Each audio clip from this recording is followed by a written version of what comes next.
Testing, testing, testing, testing.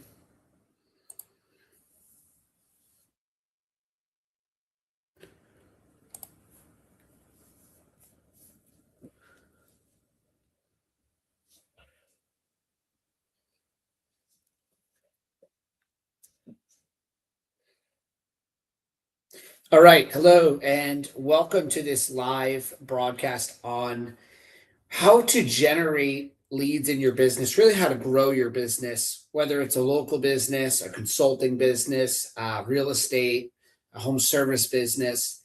Lead generation is pretty standard and replicable across different industries. So I'm going to go over really the four only ways that you can grow a business. There's really only four ways to do it. And I'm going to be going over each one of them, breaking them down, and then really the only four ways to generate leads in any business.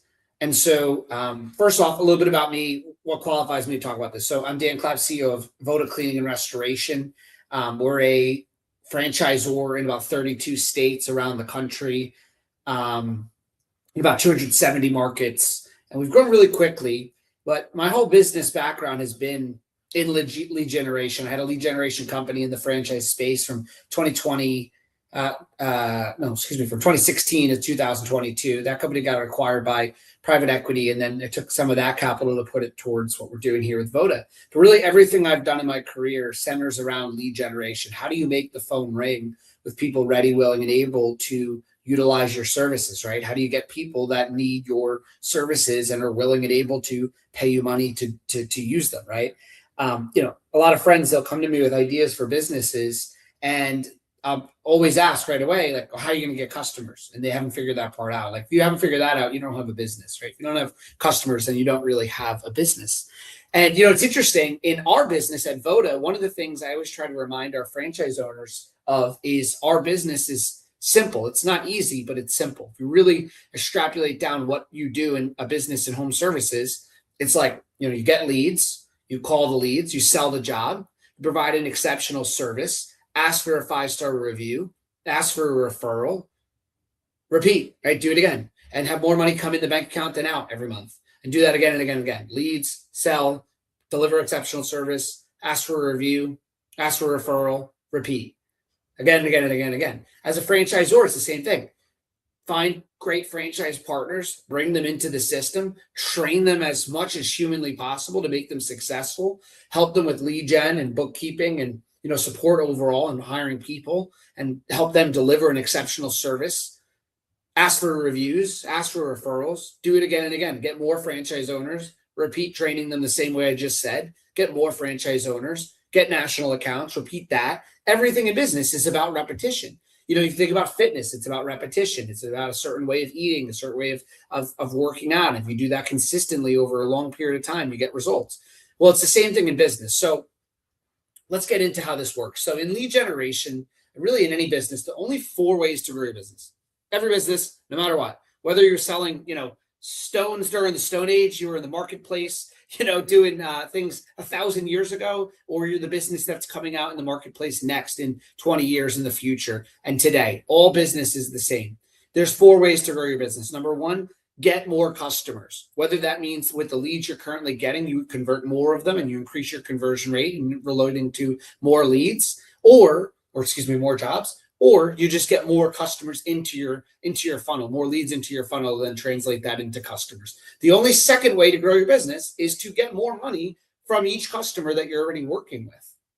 The third way is to sell additional services to the customer base you're already working with, right? And getting a new customer is 5 to 7 times harder and more expensive than it is to get a customer they already have. Most people want to buy more things from a company they already bought from, right? And so another way to grow your business is to cross-sell. The first way is to get more customers. The second way is to get more money from each customer, meaning increasing your average ticket or upselling. And then the third way is to get the same customers buying different products or services from your company, which is called cross-selling.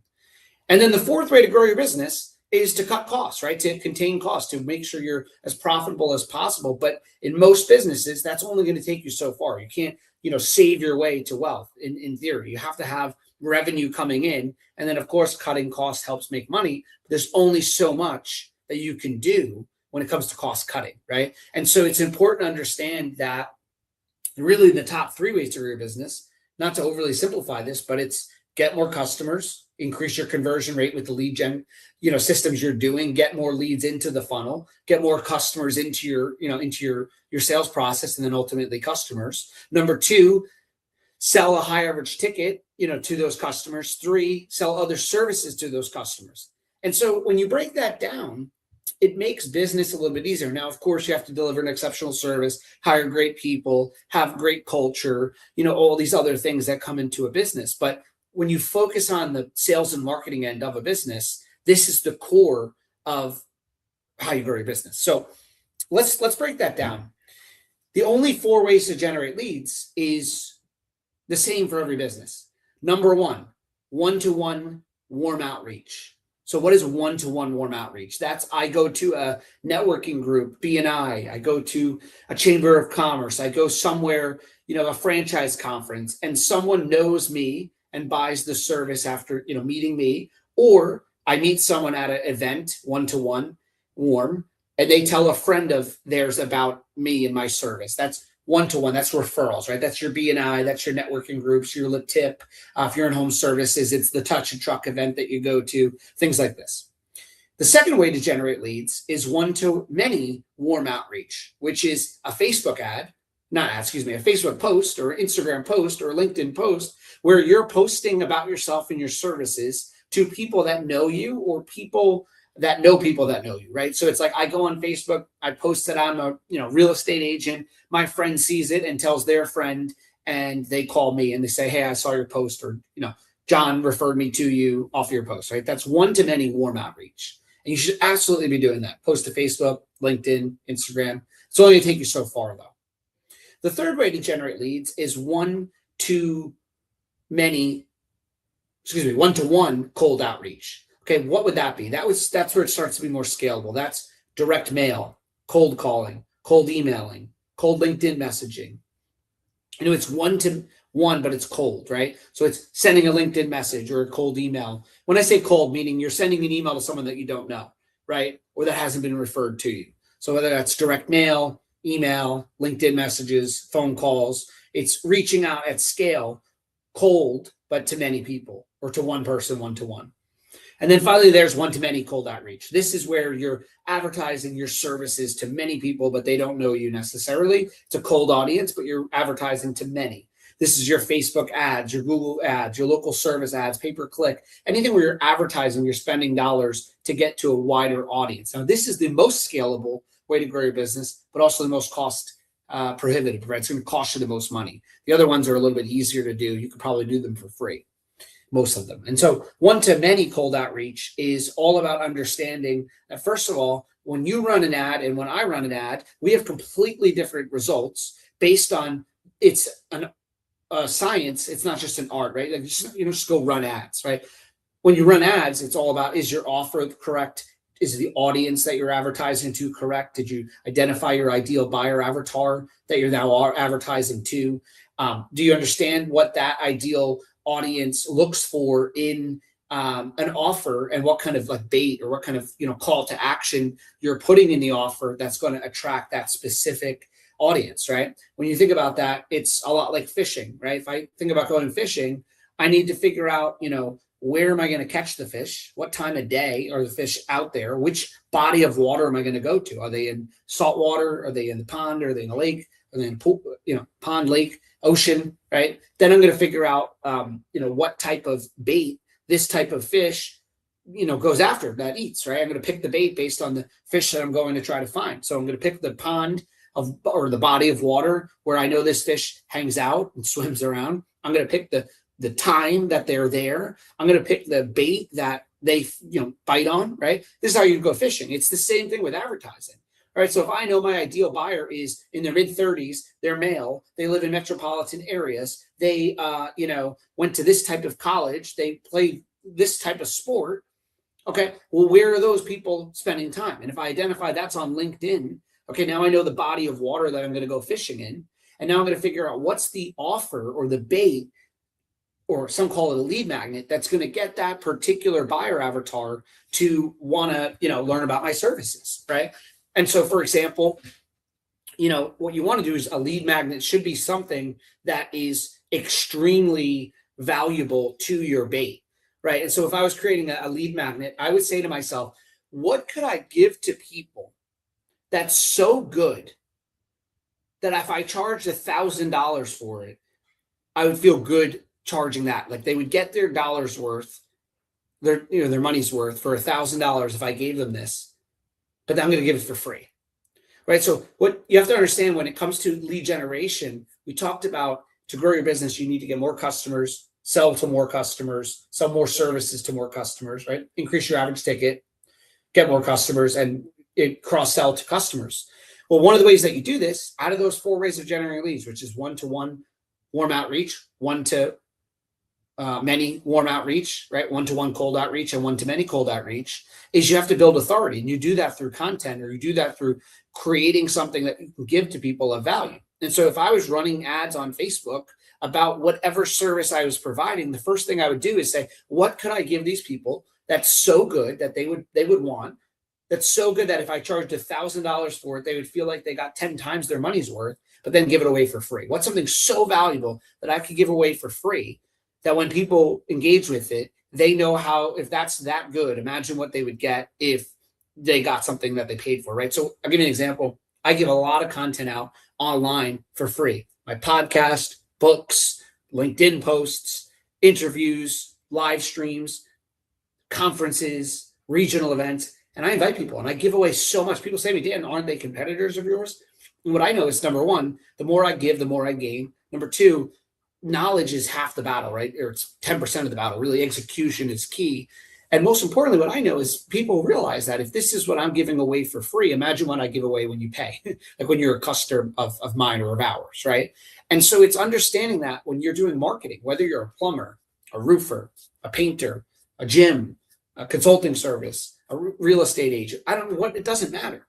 The more that you can give people of tremendous value for free, the more that you will start to become an authority figure in their life, in their world. And they're going to go to you as that trusted advisor, as that trusted confidant. I saw something this morning. When you're starting out in your career, people pay you for what you do. As you get further along, people pay you for what you know. And as you get really far along, they pay you for who you are. And the reality is, the more that you can broadcast how much you know and how much you can give for free in your lead magnets, the more that people are going to start to naturally trust you and want to give you money. And so if I was doing any advertising for any business, the first thing I would write down is I would break down in my, on a piece of paper or a Post-it note, I would keep it at my desk. Number one way to grow a business, get more customers.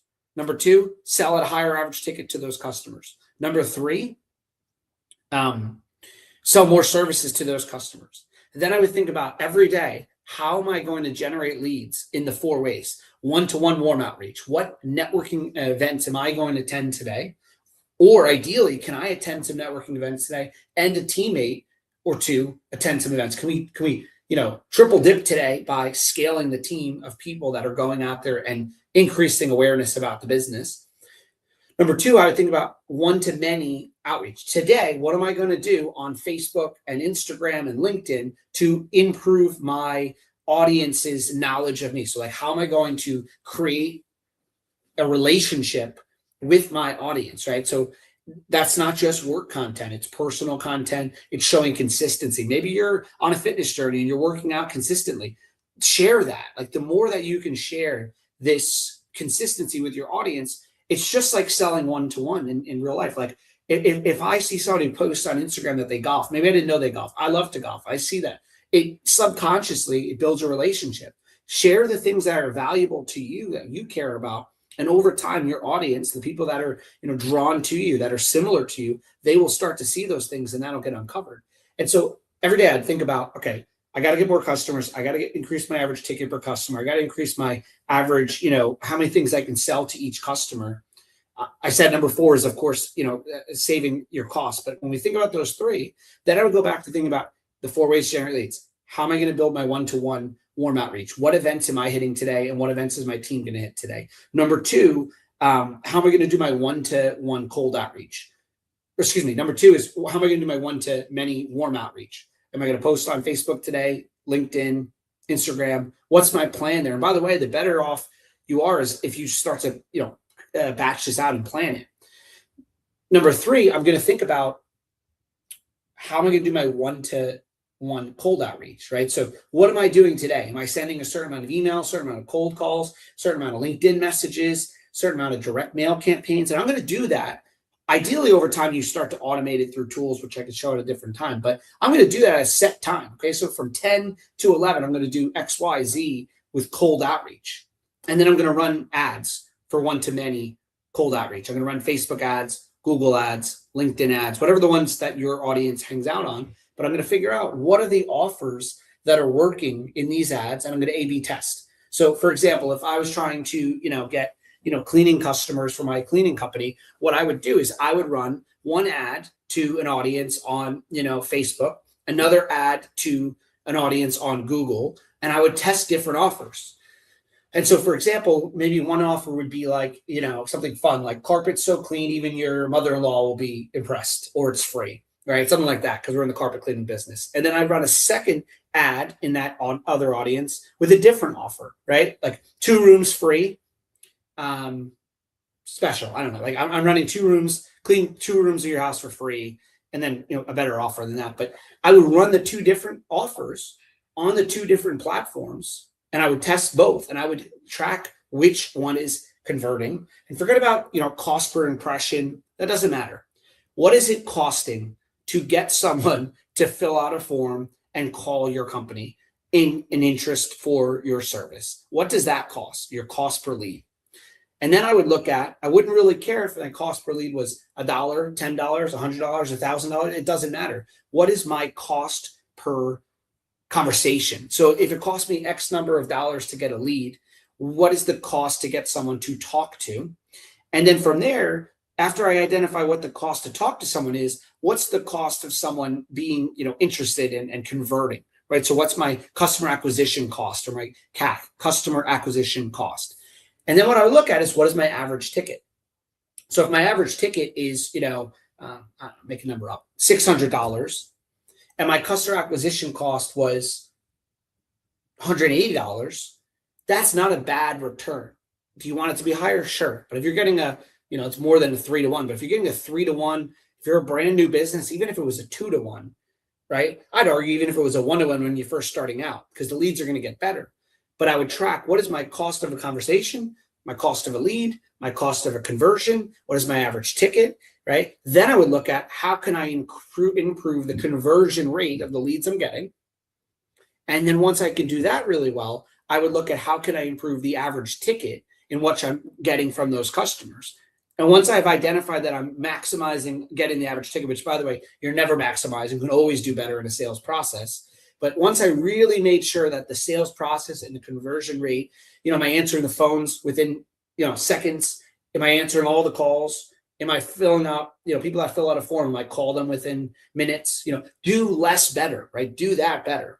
And once I knew that I increased my conversion as much as I could, I look at, am I truly selling in a way where I'm getting the highest possible average ticket from the homeowner, in the case of a home service, or if I'm in fitness, whatever, GNC stores, it doesn't matter.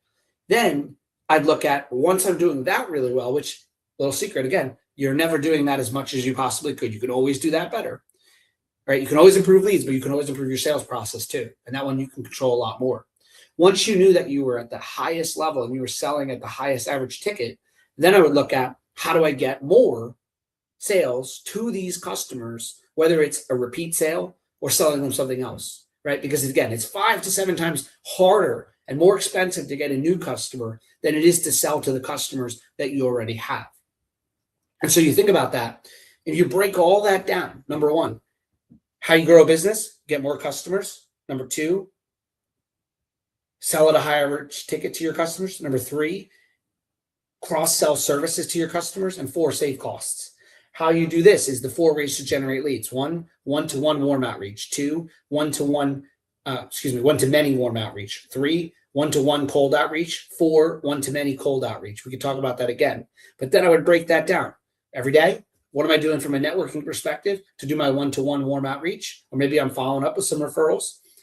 What teammates can I have go today as well to events? Excuse me. Number 2, one-to-many warm outreach. What am I doing on my content strategy around Facebook, LinkedIn, socials in general, where my warm audience is seeing something from me? Maybe every day it's something work related and every other day something personal related, but what are you doing to engage with your online community? Number 3, that one-to-one cold outreach. Maybe it's 2 hours a day. I'm going to make this many cold calls. I'm going to make this many LinkedIn message. I'm going to make this many, Teams message. I don't know, whatever. What is the cold outreach that I'm going to do to a larger audience? And then what are my offers and my ad spend that I can generate?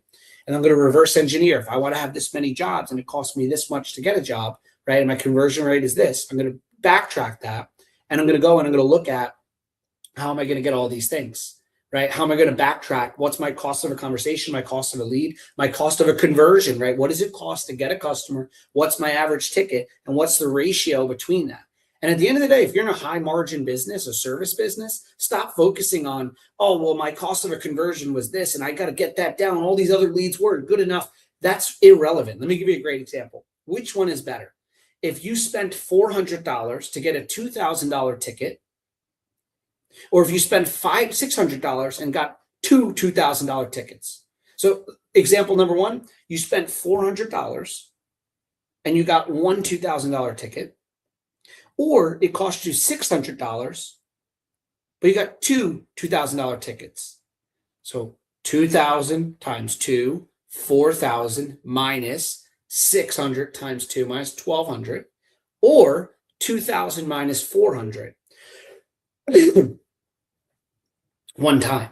Where is there more margin? Which of those 2 scenarios are you putting more money in the bank, right? Scaling doesn't come down to going from a cost of acquisition of 600.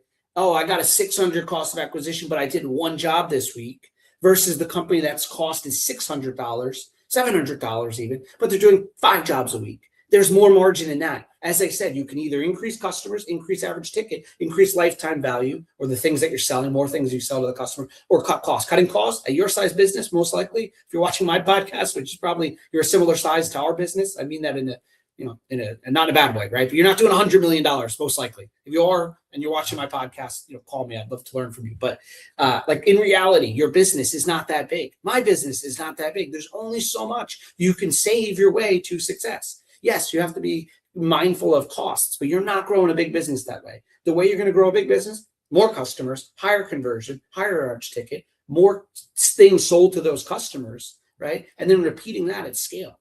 And then, of course, delivering a great service. And of course, getting 5-star reviews. Of course, having great culture and treating your employees well and all those other things. But this is the core. Your business, it's a sales and marketing business. That's it. You happen to be in the painting business. Like you're in the sales and marketing business, you happen to sell painting. I'm in the cleaning and restoration business. I'm really in the marketing and sales business, and I happen to sell cleaning and restoration. The home service or the gym membership or the whatever, it's a widget. You're in the sales and marketing business. Elon Musk is in the sales and marketing business at the end of the day. I don't know, some big thing. Richard Branson is in the sales and marketing and branding business. He's just got airlines and records. And what's the main thing that they even do?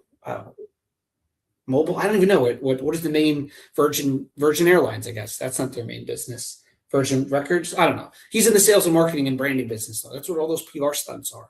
If you're in the consulting business, you're in the sales and marketing business. Your job is to get people that want to make a change in their life, inspired enough to do so, and then to go to you and trust you as the authority figure to use your services. I used to be in lead generation for franchise consultants, and one of the basic things and it's not that basic, but one of the things I always like to teach was, look, all your copy, all of your content is centered around the benefits of working with you as a consultant. And they don't even know if they want to buy a franchise. They don't even know if they want to be in business for themselves. That's like if someone was, walked into a plastic surgery center and they were thinking about getting plastic surgery, and the plastic surgeon was selling them on how great they were as a plastic surgeon. They don't even know if they want the service yet, right? You want to persuade people first on if they want your service, if they want, forget your service, if they want that dream outcome. And then if they do, how your service would help them get there. Which brings me to another point around selling. So and marketing, when it comes to marketing, there's two things I want to teach. Number one, marketing, it's all the same. Your customers have this value proposition that is almost an equation. They're thinking about, do they want a certain dream outcome? If they want a certain dream outcome, what is the perceived likelihood of success that your service or your product is going to get them closer to that dream outcome? Number two, what they're thinking about is the amount of pain that they're going to have to go through to get to that dream outcome. And number three, they're thinking about the time it's going to take to get to that dream outcome. Money is like the least of the thoughts. Yes, it's part of it. But when it comes to value, value is different than price. Price is what you pay, value is what you get, as the saying goes. But at the end of the day, when people think of value, they go off of this equation of what's the, like, do I want that outcome, right? That's number one. But then if so, what's the likelihood, that my perceived likelihood of that this company or this service or this person is going to get me to my dream outcome? And then what is the time it's going to take to get there? And what is the pain that I'm going to have to go through to get there? So let me give you an example, like on the basic core of value. If I said to you, I have a way to get you 10 pounds lighter in the next 10 weeks. It's only a few $1,000s. It's guaranteed in 10 weeks, as long as you do the work, which is you're going to come to these sessions every single day. You're going to eat these foods. You're going to follow this nutrition plan. And as long as you do all the things that I say in those 10 weeks, you're going to lose 10 pounds guaranteed, right? That's pretty valuable. Now, when you think about that, what is the problem? Well, the goal, you want the goal, yes. The price, fine. The dream outcome you have, the perceived likelihood of success, it's high, right? Because it's guaranteed, right? The time frame, 10 weeks, that's not that long. What makes it not valuable? What makes it not valuable is the pain that the customer has to go through, right? They have to go and do all the work. Now, I'll give you another example. Let's imagine that there was a way, I guess it's Ozempic now, but let's use it as an example. There was a way where you could take a pill, guaranteed you lose weight in this period of time, 10 weeks, whatever, right?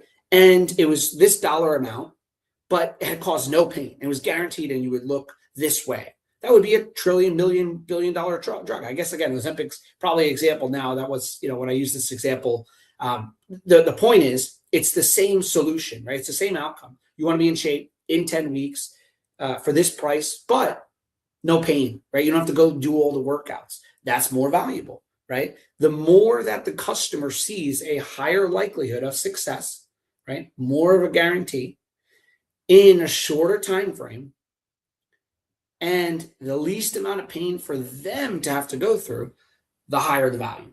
The more pain, lower the value. Longer time it takes, lower the value, right? Lower likelihood of success, lower the value. High likelihood of success, high likelihood of a short time frame, and low pain threshold, higher value. And so where you're running ads, it's all about understanding this human psychology, that people want something in the least amount of time with the highest likelihood of success and the lowest amount of pain. Let's use a golf club ad, for example. If I was running a golf club ad, and let's say, obviously you don't want to lie to customers. Let's pretend in this hypothetical situation, the golf club, helped to increase your drive by, 50 yards. And I was running an ad, right? How I would run the ad is, one, I would target people that golf, right? My ideal buyer avatar. Two, I'd identify where do those people spend time. Let's pretend it's Facebook. So I would run Facebook ads to people who golf or people who like certain things that are similar to people who golf. And I'd run an ad that was like, purchase this golf club. Your drive will go up 50 yards. It'll be your friends will ask how, and it'll be our little secret. So what is that ad? Remember, it'll be our little secret. So what is that ad? That is basically saying that when you buy this golf club, you're going to get the dream outcome of your, swing your ball going 50 yards further. Your friends are going to be jealous. Like, we all want significance, right? Like, your friends are going to go, whoa, what is it that you're doing? And the ad says it'll be our little secret. It was this golf club that like made that happen in this magical, scenario, not the practice, not the athleticism. Let's just pretend it's the golf club.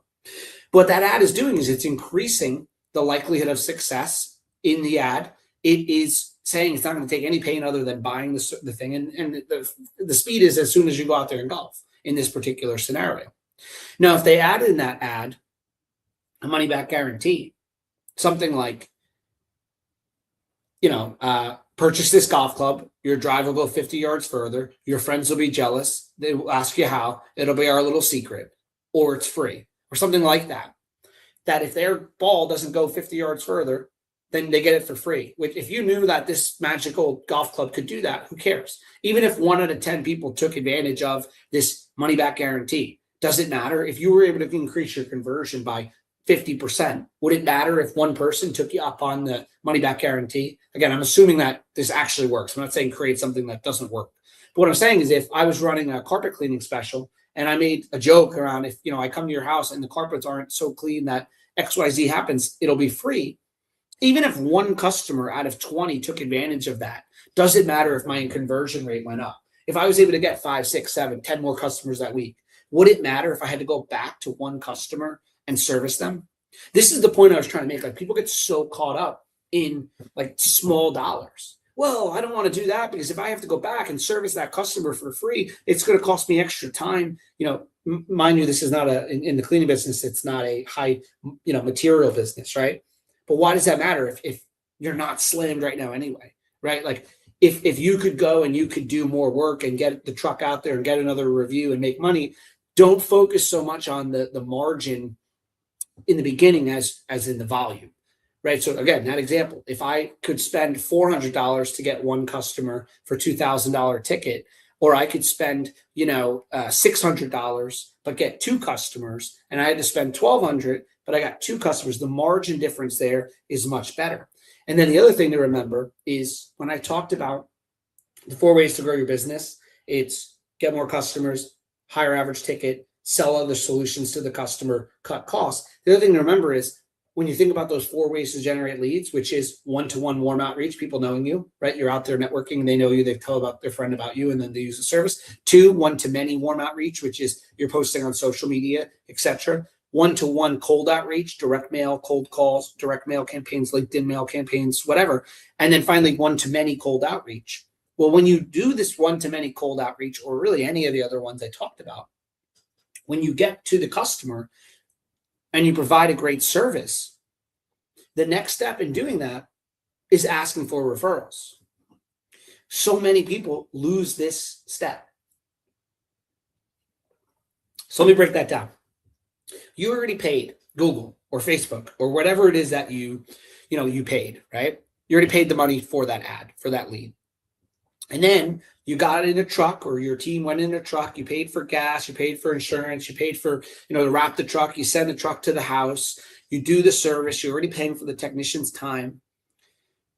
This is the ultimate thing. When you're done and the customer's happy and they leave you a 5-star review, the ultimate last step that so few people do is ask for a referral. If that customer gives you 2 or 3 referrals, and let's say you're able to close one of those deals, one of those jobs, think about how much that's worth to you. You didn't have to pay for another Google ad. You didn't have to pay for anything. You go there, you service the job, you win, right? And I was just recently doing a training on this with some of our franchise base, and I hear it in other calls as well, in other franchise systems and in other businesses that I'm involved in. Like, the number one thing people worry about is coming off salesy.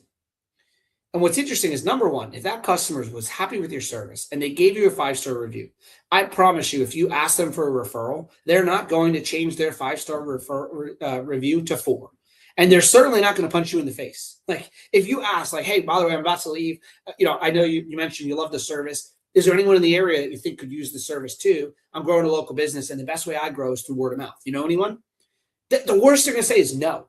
Like, the best thing they're going to say is, here's a bunch of names. The worst they say is no. They're not going to kick you out of their house. But if they say yes and they give you referrals, if you did that 10 times, how much is that going to build up? If you could sell those customers without having to pay more money on marketing, think about the snowball effect of that. I remember when I started out in sales, one of the things that I did at an early age was sell Kirby vacuum cleaners door to door. And it's like literally like a Kirby vacuum cleaner. It's that big vacuum, and you go to people's house and you would offer a free carpet shampooing. So kind of funny.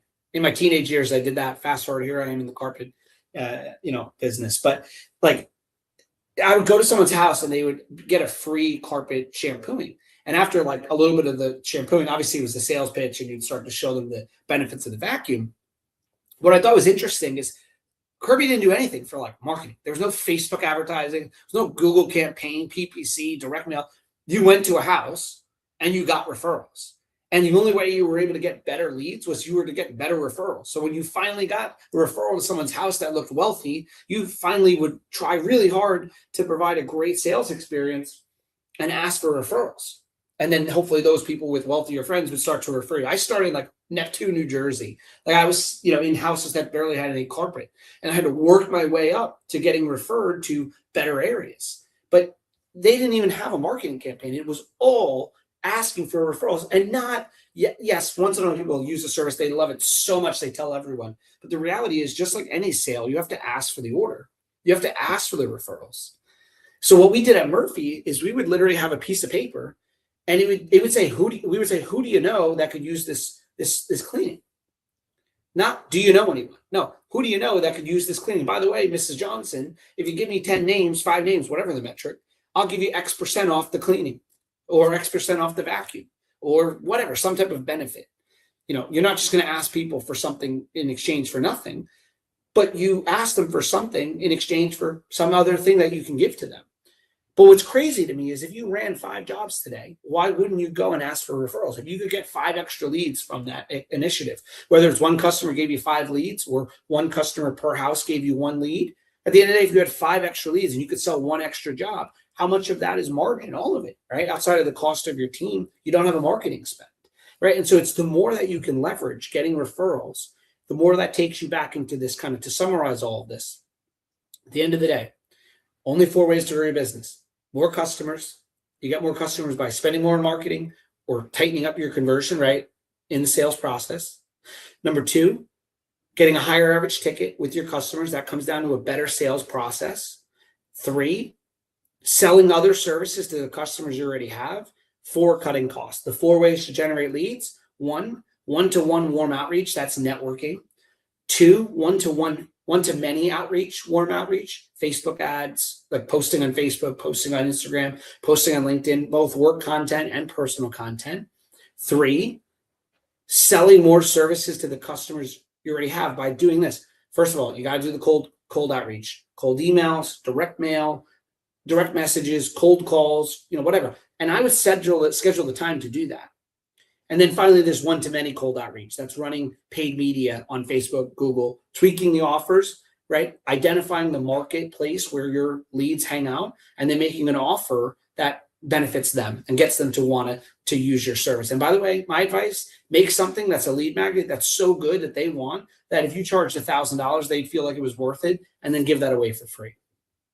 And that's it. Thanks for joining. I'll see you on the next live stream.